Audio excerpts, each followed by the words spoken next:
So the hello students, last video में अपन ने chapter complete कर लिया था। अभी अपन इसके एक्सरसाइज के क्वेश्चन सॉल्व करने जा रहे हैं। ठीक है, तो सबसे पहला क्वेश्चन है एमसीक्यूज। सबसे पहले क्वेश्चन है एमसीक्यूज। ओके, तो देखो, अब तुम्हारे पास टेक्स्ट बुक है तो मैं पूरा क्वेश्चन नहीं लिख रहा हूँ, मैं सिर्फ क्वेश्चन रिपीट कर रहा हूँ। तो देखो, क्वेश्चन दिया है the correct thermodynamic conditions for the spontaneous reaction at all temperature. For the spontaneous reaction at all temperatures तुमको चार कंडीशन दिए हुए हैं। Delta H is less than zero and delta S is greater than zero. Second condition दिया है delta H is greater then zero and delta S is less than zero. Third condition दिया है कि delta H is less than zero and delta S is less than zero. And last condition दिया है कि delta H is greater than S less than zero and delta S equals to zero. ठीक है, ये चार condition दी है। अब पूछा है कि कौन से कंडीशंस में at all temperatures reaction spontaneous होना चाहिए। तो देखो, सिंपल सी बात है, मैंने तुमको एक ग्राफ एक्सप्लेन किया था। अब वो ग्राफ तुम्हारे माइंड में रहना चाहिए। ग्राफ था कुछ ऐसा, ये था डेल्टा जी, ये था temperature. This is delta G and this is temperature. ये था पॉजिटिव, ये था नेगेटिव। अब ग्राफ मैंने बोला था याद रखना है तुम लोग को, ऐसे याद रखना है ग्राफ को। ठीक है, ऐसे डब्ल्यू के फॉर्म में ग्राफ था। फिर मैंने बोला था कि इसके ऊपर कौन से वेरिएबल्स है, ये कैसे याद रखोगे। तो वेरिएबल्स तो एकदम सिंपल मैंने बताया था। पहले डेल्टा एच का याद रखना है, फिर डेल्टा एस का याद रखना है। क्लियर। तो डेल्टा एच का पहला रहेगा प्लस, ये रहेगा माइनस। फिर डेल्टा एच का कैसा था, प्लस माइनस था। प्लस के बाद ये हो जाएगा माइनस, ये हो जाएगा प्लस एंड ये हो जाएगा माइनस। डेल्टा एच हो गया। डेल्टा एच का मैंने बताया था माइनस माइनस, और यहाँ पे था प्लस एंड यहाँ पे भी था प्लस। अब इस यहाँ पे चेक करो कौन से कंडीशन में एट ऑल टेम्परेचर, सारे टेम्परेचर पे जो रिएक्शन है वो स्पॉन्टेनियस है। रिएक्शन स्पॉन्टेनियस मतलब डेल्टा जी नेगेटिव है। कौन सा कंडीशन दिख रहा है, ये वाला कंडीशन दिख रहा है, क्योंकि इंडिपेंडेंट ऑफ टेम्परेचर है। तुम लोग लो टेम्परेचर रखो कि हाई टेम्परेचर रखो, ये कंडीशंस में तुम्हारा रिएक्शन ऑलवेज स्पॉन्टेनियस रहेगा। तो कौन सा कंडीशन हो गया, डेल्टा एच नेगेटिव मतलब delta H is less than zero and delta S positive मतलब delta S is greater than zero.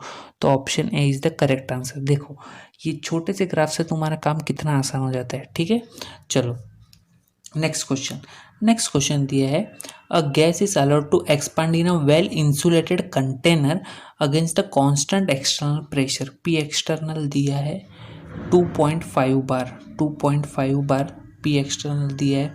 From an initial volume V1 दिया है 2.5 litre to a final volume V2 भी दिया है 4.5 litre. The change in internal energy, okay, delta U का value पूछा है। अब इसने ऑलरेडी मेंशन किया है इंसुलेटेड में। इंसुलेटेड मतलब ये एडियाबैटिक कंडीशन हो गया, मतलब Q इक्वल्स टू ज़ीरो हो गया। अब तुम्हारा फॉर्मूला क्या है, delta U equals to Q plus W. अब Q तो ज़ीरो हो गया, तो ये क्या हो जाएगा, ज़ीरो प्लस डब्ल्यू, और डब्ल्यू का फॉर्मूला क्या है, minus P external delta V. Delta V क्या था, डेल्टा वी था minus P external V2 minus V1। This is the delta V. Okay, चलो अब वैल्यूज तुम्हारे पास है, पुट कर दो। पी एक्सटर्नल है 2.5, ये है V2 4.5 माइनस V1 2.5। तो आंसर क्या आ जाएगा, आंसर आ जाएगा माइनस 2.5 इंटू 2, मतलब आंसर आ जाएगा -5। अब ये -5 किस में रहेगा, ये था तुम्हारा यूनिट लीटर और ये था बार, तो लीटर बार। और तुमको ऑप्शंस में दिया है जूल, तो क्या करना पड़ेगा, जूल में कन्वर्ट करने के लिए मल्टीप्लाई बाय 100 कर दो। मल्टीप्लाई बाय 100 करो तो ये हो जाएगा -500 जूल, -500 जूल। और ऑप्शंस में तुमको दे के रखा है, पहला ही ऑप्शन है option A, that is -500 joule. तो option A is the correct answer. Clear. फिर नेक्स्ट क्वेश्चन दिया है, in which of the following entropy of the system decreases.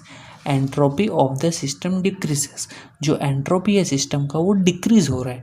ठीक है, अब एंट्रोपी डिक्रीज हो रहा है का मतलब क्या है, उसका रैंडमनेस डिक्रीज हो रहा है। उसका रैंडमनेस कब डिक्रीज होगा, या तो वो गैस से लिक्विड फेस में जाएगा या तो लिक्विड से सॉलिड फेस में जाएगा। यही कंडीशंस में एंट्रोपी डिक्रीज होता है, ये चीज़ याद रखना। एंट्रोपी डिक्रीज कब होता है, एंट्रोपी डिक्रीज कब होता है? नॉर्मली इन जनरल वर्ड्स में बोलूँ तो एंट्रोपी डिक्रीज कब होता है? जब वो गैस फेज से लिक्विड फेज में मूव हो या लिक्विड से सॉलिड फेज में मूव हो, तो ही एंट्रोपी जनरली डिक्रीज होता है। ठीक है, चलो एग्जांपल्स देखते हैं, मतलब ऑप्शंस देखते हैं। ऑप्शन दिया है crystallisation of liquid into solid, crystallisation of liquid into solid. क्या बोला था मैंने? लिक्विड इनटू सॉलिड, तो लिक्विड टू सॉलिड जा रहा है तो एंट्रोपी डिक्रीज हो रहा है, तो option A is the correct answer, crystallisation of liquid into solid. ठीक है, फिर भी डिस्कस कर लेते हैं। दूसरा दिया है temperature of crystalline solid is increase from 0 to 115। दूसरा ऑप्शन दिया है कि कोई एक क्रिस्टलाइन सॉलिड है, उसका टेम्परेचर इंक्रीज कर दिया है 0 केल्विन से 115 केल्विन पे। अब टेम्परेचर इंक्रीज करोगे तो सॉलिड तो डेफिनेटली धीरे धीरे लिक्विड में कन्वर्ट होगा, मतलब एंट्रोपी तो इंक्रीज हो रहा है, तो ये तो आंसर होने से रहा। सी में देखोगे तो ऑप्शन सी में तुमको क्लियर कट दिख रहा है, ये H2 गैस फॉर्म में है और ये कन्वर्ट हो रहा है 2H गैस फॉर्म में, मतलब ये मॉलिक्यूल था एटम में कन्वर्ट हुआ, तो इसका तो एंट्रोपी और इंक्रीज हो गया, इसका तो एंट्रोपी और ज़्यादा इंक्रीज हुआ। यहाँ पे क्या था? यहाँ पे था एक बॉन्ड जिसकी वजह से ये पास में था, लेकिन अब क्या हो गया? बॉन्ड ही टूट गया, तो ये H और H बहुत दूर हो गया एक दूसरे के बीच में, कोई बॉन्डिंग ही नहीं है। ठीक है, तो एंट्रोपी डेफिनेटली इंक्रीज हो गया। और लास्ट में वाले में भी प्रोडक्ट में गैस बन रहा है, प्रोडक्ट में गैस बन रहा है, मतलब सीधी सी बात है एंट्रोपी इंक्रीज हो रहा है, तो option A is the correct answer, जहाँ पे एंट्रोपी डिक्रीज हो रहा है। ठीक है, crystallisation of liquid into solid is the correct answer, क्योंकि यहाँ पे फेस चेंज हो रहा है लिक्विड टू सॉलिड, जो मैंने बोला था एंट्रोपी डिक्रीज के लिए। ओके, चलो नेक्स्ट क्वेश्चन दिया है the enthalpy of formation of all elements in the standard state. तो मैंने पहले ही बताया था, ये तो सिंपल सी डेफिनेशन है, the enthalpy of formation of all element in the standard states is 0। Option B is the correct, is 0।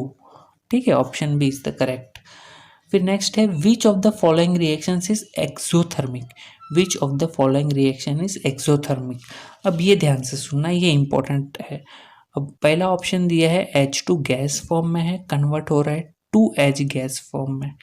ठीक है, ऑप्शन ए ऐसा है। ऑप्शन बी दिया है कार्बन सॉलिड फॉर्म में है, कन्वर्ट हो रहा है कार्बन गैस फॉर्म में। ठीक है, ऑप्शन सी दिया है 2Cl गैस फॉर्म में है, कन्वर्ट हो रहा है Cl2 गैस फॉर्म में, ये भी ठीक है। और ऑप्शन डी है H2O सॉलिड फॉर्म में दिया है एंड कन्वर्ट हो रहा है H2O लिक्विड फॉर्म में।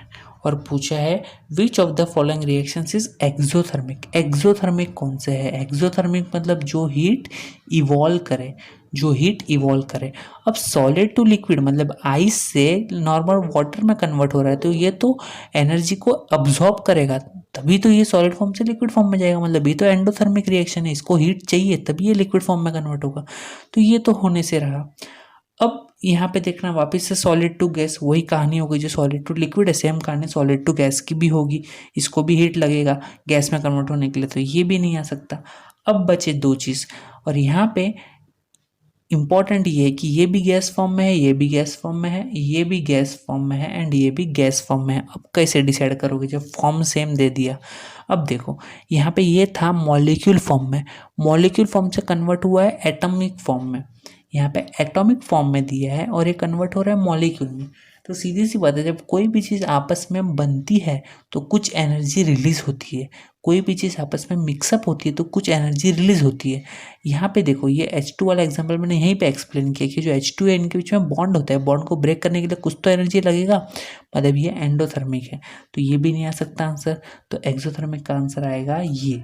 क्यों ये आएगा? क्योंकि ये दो अलग अलग एटम है, अभी यहाँ पे हाइड्रोजन लिखा है, तुम लोग Cl ले लो, दो क्लोरीन अलग अलग एटम है, इनको आपस में कंबाइन होकर Cl2 मॉलिक्यूल बनाना है, बीच में बॉन्ड बनाना है, तो इनको कुछ तो एनर्जी रिलीज करना पड़ेगा, और एनर्जी रिलीज हो रहा है मतलब रिएक्शन एक्सोथर्मिक है। ठीक है, तो option C is the correct answer. Clear? Next question दिया है, हाँ ये क्वेश्चंस बड़े इंपॉर्टेंट है, ध्यान से सुनना। क्वेश्चन दिया है 6.24 grams of ethanol are vaporized by supplying 5.89 kilojule of heat, 5.89 kilojule of heat. Enthalpy of vaporization of ethanol will be, enthalpy of vaporisation of ethanol will be, और ऑप्शंस दिए हैं तुमको 43.4 किलोजूल पर मोल, ऑप्शन बी दिया है 60.2 kilojoule पर मोल, kilojoule पर मोल। Option C दिया है 38.9 किलोजूल पर मोल एंड ऑप्शन डी दिया है 20.4 किलोजूल पर मोल, किलोजूल पर मोल। ठीक है, अब यहाँ पे तुमको यूनिट्स में क्लियर कट दिख रहा है, पर मोल दिया है, पर मोल दिया है मतलब यहाँ पे सीधी सी बात है, एकदम सीधी सी बात है कि तुम लोग को पहले इथेनॉल का मॉलिक्यूलर वेट निकालना पड़ेगा। क्यों मॉलिक्यूलर वेट निकालना पड़ेगा? क्योंकि जो उसका मॉलिक्यूलर वेट रहेगा वो उसका पर मोल रहेगा, जो उसका मॉलिक्यूलर वेट रहेगा वो पर मोल रहेगा, बराबर। तो इथेनॉल का मॉलिक्यूलर वेट क्या है? इथेनॉल का मॉलिक्यूलर वेट निकाल लो, तो इथेनॉल का मॉलिक्यूलर वेट क्या आएगा? C2H6O, ये इसका टोटल मॉलिक्यूलर फॉर्मूला रहेगा। तो मॉलिक्यूलर वेट क्या हो जाएगा? मॉलिक्यूलर वेट हो जाएगा इसका, कार्बन का है 12, 12 टू 24 प्लस 6 और ऑक्सीजन का है 16, तो टोटल करोगे तो आंसर आ जाएगा 46। अब तो काम आसान हो गया कि 6.24 ग्राम्स के लिए तुमको गिवन है 5.89 किलो जूल लग रहा है, 5.89 किलो जूल लग रहा है। तो 46 ग्राम्स के लिए कितना लगेगा? x, तो x का वैल्यू क्या हो जाएगा? x इक्वल्स टू, ये दोनों को मल्टीप्लाई कर दो, 46 इंटू 5.89 डिवाइडेड बाय 6.24। अगर ऐसा करोगे तो आंसर आ जाएगा तुम्हारा यहाँ पे 43.41 यहाँ पे आ जाएगा आंसर किलोजूल पर मोल, किलोजूल पर मोल। तो कौन सा ऑप्शन मैच हो रहा है? 43.41, तो ये रहा option A, option A is the correct, 43.4 kilojoule पर मोल। सिंपल सा क्वेश्चन था, कुछ भी नहीं था इसमें, ठीक है, समझ में आया? सिर्फ क्रॉस मल्टीप्लाई करना था, बाकी कुछ भी नहीं करना था क्वेश्चन में। ओके ठीक है, नेक्स्ट क्वेश्चन देखते। नेक्स्ट क्वेश्चन भी कुछ ऐसा ही है, इससे रिलेटेड ही है। If the standard enthalpy of formation of methanol, if the standard enthalpy of formation of methanol, methanol का स्टैंडर्ड एंथैल्पी देके रखा है फॉर्मेशन का, कितना देके रखा है? स्टैंडर्ड एंथैल्पी ऑफ फॉर्मेशन है मिथेनॉल का -238.9, -238.9 किलोजूल पर मोल मिथेनॉल का देके रखा है। Then the entropy change of the surrounding will be, अब entropy change of the surrounding बोला है इसने, entropy change of the surrounding, surrounding का क्या होता है? डेल्टा एस सराउंडिंग, ये क्या होता है? डेल्टा एस सराउंडिंग होता है, ये जो भी एंथैल्पी दिया है इसका अपोजिट माइनस डेल्टा एस, तो माइनस ऑलरेडी है तो माइनस माइनस हो जाएगा प्लस, 238.9 और स्टैंडर्ड स्टेट दिया है मतलब 298 केल्विन से डिवाइड करना पड़ेगा।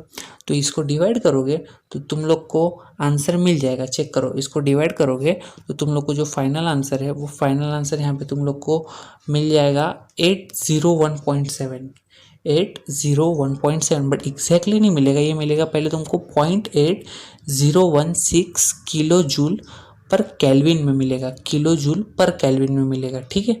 लेकिन जो ऑप्शंस दिया है वो चेक करना, ऑप्शंस कैसे दिए? ऑप्शन बड़े ट्विस्टेड दिए है। ऑप्शन दिया है -801.7 joule per kelvin, option B दिया है 801.7 joule per kelvin, option C है वो दिया है 0.8017 joule per kelvin and option D दिया है -0.8017 joule per kelvin, joule per kelvin, ऐसे ऑप्शंस दिए। आंसर अपने को मिला ये 0.801 किलो जूल पर केल्विन, क्योंकि तो किलो जूल में था और टेम्परेचर केल्विन में था, तो किलो जूल पर केल्विन। तो कौन से ऑप्शन को मैच हो रही है? चेक करो कौन से ऑप्शन को मैच हो रहा है। यहाँ पे एक भी ऑप्शन को मैच नहीं हो रहा है, लेकिन अगर तुम लोग चेक करोगे तो यहाँ पे जूल दिया है और यहाँ पे अपना किलो जूल आ रहा है।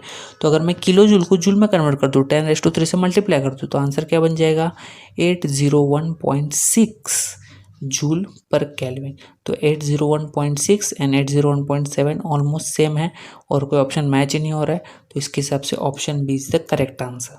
समझ में आया कैसे करना है? एकदम सिंपल है, सिर्फ यूनिट्स पे ध्यान देना था इसमें। ओके, नेक्स्ट क्वेश्चन है 8 क्वेश्चन है, which of the following are not state function, कौन से स्टेट फंक्शन नहीं है, मतलब इन शॉर्ट ये पूछना चाह रहा है कौन से पाथ फंक्शन है, कौन से पाथ फंक्शन है, इसका पूछने का ये मतलब है।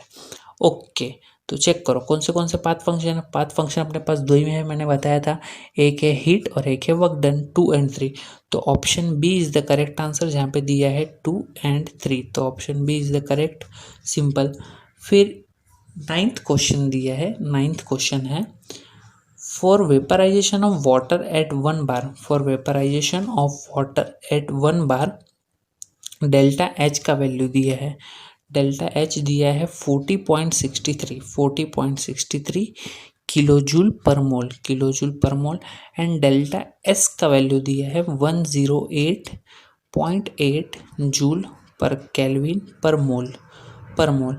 एट वॉट टेम्परेचर, टेम्परेचर तुमको पूछा, at what temperature delta G equals to 0, मतलब कौन से टेम्परेचर पे इक्विलिब्रियम रहेगा, ऐसा इसने पूछा है। ठीक है, तो चलो delta G equals to delta H minus T delta S, ये तो फॉर्मूला पता ही है गिब्स एनर्जी का। डेल्टा जी का वैल्यू 0 हो गया, तो ये हो जाएगा delta H minus T delta S. ठीक है, टी डेल्टा एस को इधर लेके आ जाओ, तो ये बन जाएगा T delta S equals to delta H.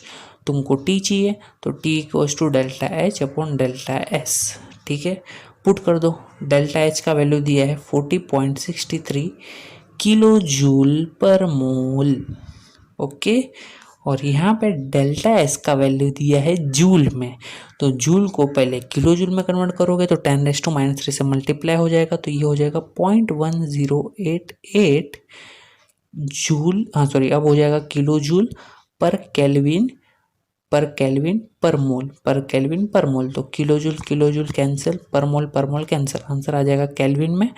तो कर दो डिवाइड कर दोगे तो तुम लोग को यहाँ पे आंसर मिल जाएगा, तुम लोग को यहाँ पे जो आंसर है वो मिल जाएगा 373.4 केल्विन, 373.4 केल्विन।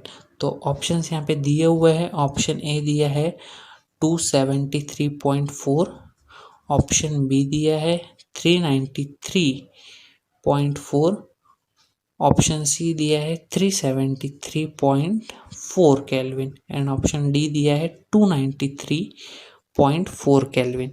तो option C is the correct answer, 373.4 kelvin.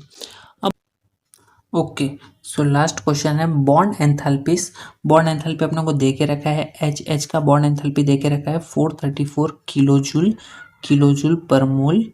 उसके बाद में Cl का बॉन्ड एंथैल्पी भी दे के रखा है 242 kilo joule per mole and HCl का बॉन्ड एंथैल्पी भी दे के रखा है 431 किलो जूल पर मोल, और पूछा है बॉन्ड एंथैल्पी, और पूछा है तुम लोग को enthalpy of formation of HCl। तो HCl का फॉर्मेशन करना है तो तुमको क्या लेना पड़ेगा, यहाँ पे H2 प्लस Cl2, तो दोनों दो बार है तो प्रोडक्ट में भी 2 टाइम्स HCl मिलेगा। अब बॉन्ड एंथैल्पी से तुम लोग को एंथैल्पी ऑफ फॉर्मेशन निकालना है तो क्या करना पड़ेगा, तुम लोग को रिएक्टेंट माइनस प्रोडक्ट करना पड़ेगा। तो रिएक्टेंट क्या दिया, यहाँ पे रिएक्टेंट दिया H2 का दिया है तुमको 434, इसका कोएफिशिएंट कुछ भी नहीं है, मतलब 1 है तो 1 है, तो एक ही बात हो गई। Cl2 का भी 1 है, Cl2 का है 242 माइनस इसका कोएफिशिएंट दिया है 2 इंटू HCl का दिया है 431, कर दो तो ये 434 प्लस 242 ये हो जाएगा 676 माइनस 2 इंटू 431 862 हो जाएगा, और ये माइनस करोगे तो आंसर आ जाएगा तुम्हारा 676 माइनस 862, तो answer will be -184, answer will be -184। अब -184 किसके लिए है, 2 मॉलिक्यूल्स के लिए। तुम लोग को जो ऑप्शंस दिए है पर मोल के लिए दिया है तो तुमको डिवाइड बाय 2 करना पड़ेगा। अब 184 डिवाइड बाय 2 करोगे तो आंसर क्या आ जाएगा, 2 9 18 और 2 2 4, तो ये हो जाएगा -92, ये हो जाएगा -92 किलो जूल पर मोल।